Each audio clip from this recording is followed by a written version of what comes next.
बिस्मिल्लाहिर्रहमानिर्रहीम। ये problem trigonometry की है।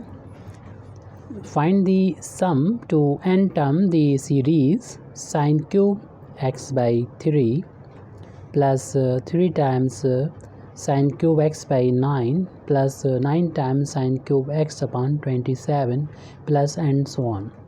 तो इस प्रॉब्लम को सॉल्व करने के लिए पहले तो हम ये क्यूब है इसको हटाना चाहेंगे और एंगल में कितनी टाइम्स हो जाए, क्यूब होगा या स्क्वायर होगा, तो उसे हटा के हमें बदलना है, तभी हम सब आसानी से फाइंड कर सकते हैं। तो उसके लिए क्यूब आ रहा है तो हम साइन 3 थीटा में क्यूब हमें मिल जाता है, इसलिए हम साइन 3 थीटा का यूज़ करेंगे।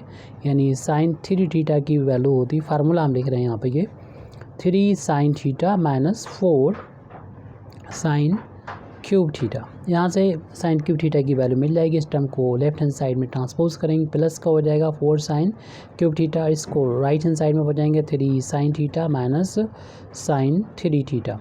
अब यहाँ पर अगर हम 4 से डिवाइड करेंगे तो साइन क्यूब थीटा की वैल्यू हो जाएगी 1/4 यानी 3 sine theta minus sine 3 theta.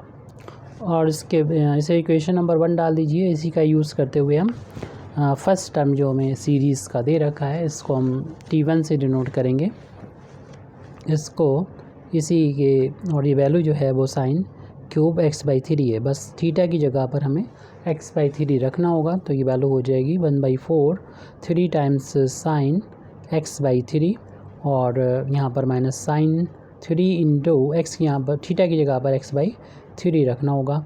और देखेंगे 3 से 3 कैंसिल हो जाएगा, तो T1 सॉल्व होके इतना हो जाएगा, लिख सकते हैं 1/4 तो चल ही रहा है ये, और ये 3 into sine x by 3 minus sine x।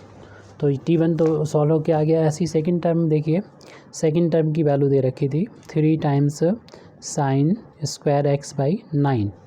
तो इसमें भी हम वैल्यू इक्वेशन नंबर 1 का यूज़ करेंगे। ये 3 तो यहाँ लिखा रहने दें। यहाँ पर देखिए ये साइन स्क्वायर नहीं, सॉरी क्यूब है, साइन क्यूब है, तो साइन क्यूब का फार्मूला ये है। इसमें बस एक्स थीटा की जगह पर हमें x अपान 9 रखना होगा। x अपान 9 को हम इस तरीके से भी लिख सकते हैं, साइन क्यूब x अपान 3 का स्क्वायर लिख सकते हैं इसको 9 को। तो x थीटा की जगह पर x अपान 3 की पावर 2 यानी 3 का स्क्वायर लिखना होगा यहाँ पर।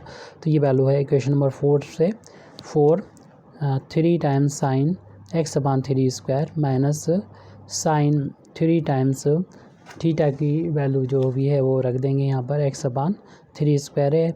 ये हमने यूज़ किया इक्वेशन नंबर 1 का।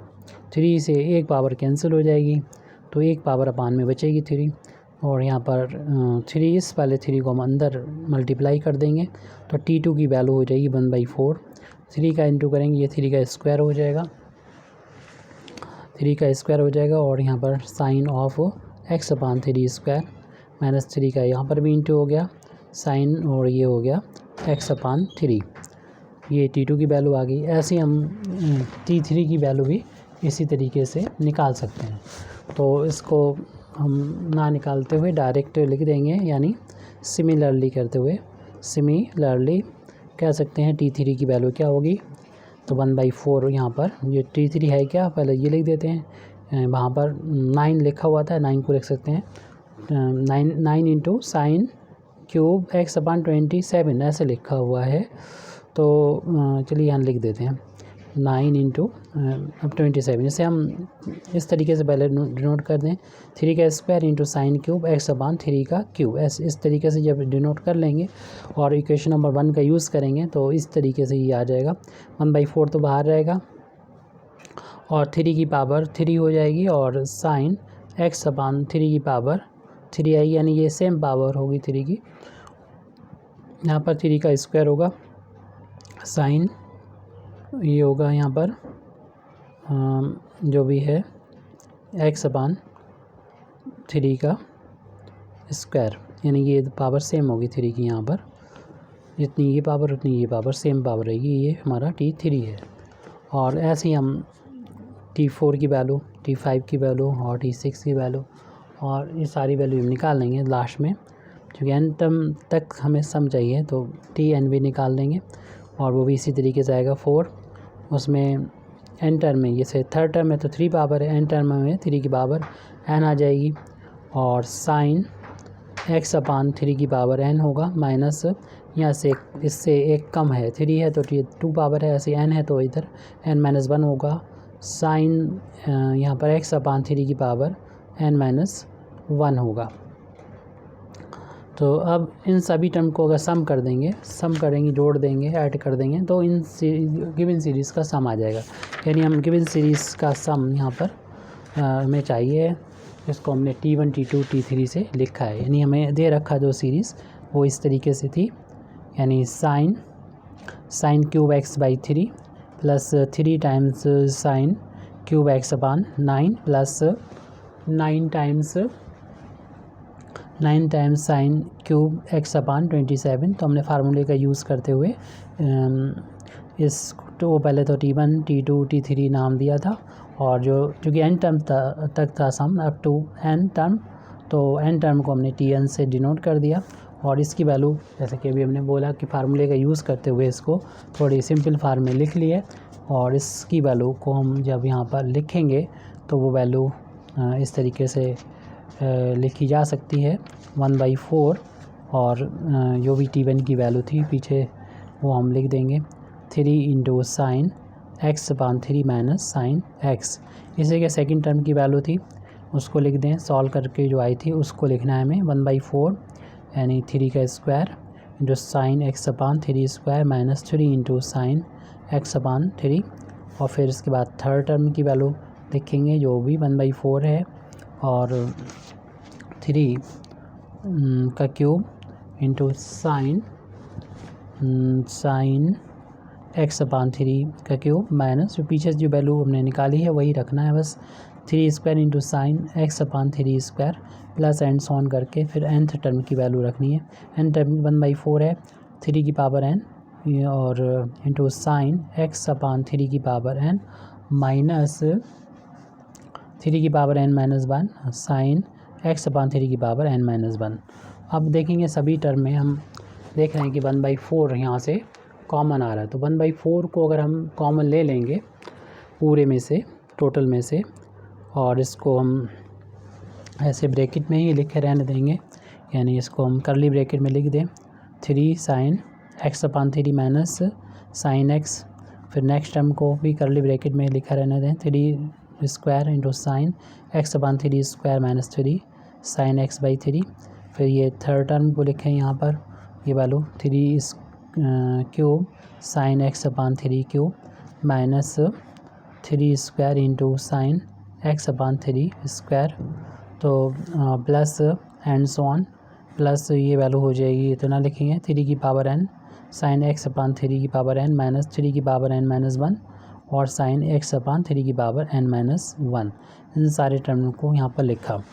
लिखने के बाद देख रहे हैं कि ये टर्म जो है प्लस का है और ये टर्म माइनस का है, कैंसिल हो जाएगा। ऐसे 3 का square sine x upon 3 square ये प्लस का, और यहाँ पर 3 square sine x upon 3 square minus का कैंसिल हो जाएगा। देखें सारे ही टर्म कैंसिल हो जाएंगे, सिर्फ हमारा ये बचेगा सेकंड टर्म और सेकंड लास्ट टर्म बचेगा, तो उसी को हमें अब लिखना है यहाँ पर। तो जो सम चल रहा था सीरीज़ का वो आ गया 1/4, इस प्लस टर्म को पहले लिख दें जो कि 3 की power n into sine x upon 3 की पावर n है, और माइनस इसको हम बाद में लिख देते हैं जो साइन एक्स है। ये जो सीरीज़ का n टर्म था उसका सम आ चुका है, जिसको अगर हम SN से डिनोट करें और हमसे अगर कभी पूछ लिया जाए कि इसके वैसे सवाल हमारे जितना लिखा था वो कंप्लीट हो चुका है यहाँ पर, अगर मान लिया आपसे पूछ लिया जाए कि इसके इनफाइनाइट टर्म का सम बताइए, वही सीरीज़ है उसके इनफाइनाइट टर्म, तो आप जो n टर्म का सम पहले निकाल लीजिए, उसके बाद जो SN है उसमें limit n tends to infinity लगा दीजिए, अप्लाई कर दीजिए, और SN की वैल्यू ऊपर निकाली यहाँ पुट कर दीजिए और लिमिट को सॉल्व कर लीजिए। और उसकी वैल्यू है 1/4 3 की power n sine x upon 3 की power n minus sine x. तो अब क्या करना होगा कि limit n tends to infinity है ये, और इससे हम ले जा सकते हैं अपान में, इस तरीके से ये है, ऐसे ही बना लें, इससे 1 का इंटू मान लें, और साइन एक्स अपान 3 की पावर n है, इसको डबल अपान में ले आए 3 की पावर n, और ये यहाँ पर एक्स का ऊपर नीचे इंटू, और डिवाइड कर लिया ये, और जैसे ये एंगल है वैसा इसको बना लिया, इसमें कोई भी चेंज नहीं रहे होगा, ऐसे ही रहेगा साइन एक्स का, साइन एक्स लिखा रहने। ऐसा इसलिए किया कि अपान में जब इन्फिनिटी रखेंगे तो अब 3 के बाद इन्फिनिटी हो जाएगा, यानी एक्स अपान इन्फिनिटी एक्स अपान इन्फिनिटी जो होगा वो 0 हो जाएगा, तो ये 0 अपान 0 है। और साइन थीटा अपान, ये फार्मूला होता है, limit sine theta upon theta की वैल्यू जब थीटा टेंस टू 0 होता है तो ये वैल्यू 0 हो जाएगी। हालांकि लिखा है ये एन टेंस टू इन्फिनिटी, लेकिन एन बराबर इन्फिनिटी रखने पर ये एंगल जो होगा वो 0 हो जाएगा, तो यही वैल्यू मिल रही है, ये वैल्यू 1 के इक्वल आ जाती है। तो हम जब यहाँ पर लिमिट अप्लाई करेंगे तो यहाँ पर ये वैल्यू जो होगी वो 1 के इक्वल हो जाएगी। तो हम इसे लिख सकते हैं लिमिट अप्लाई करने पर 1/4 इंटू एक्स इंटू ये वैल्यू 1 के इक्वल आ जाएगी, और इसमें कोई भी चेंज होगा नहीं, साइन एक्स होगा। इस तरीके से हमारे एस इन्फिनिटी की वैल्यू आ चुकी है 1/4 x minus sine x. Thank you very much Indeed for listening me. व आखिर दावाना अल्हम्दुलिल्लाहि रब्बिल आलमीन।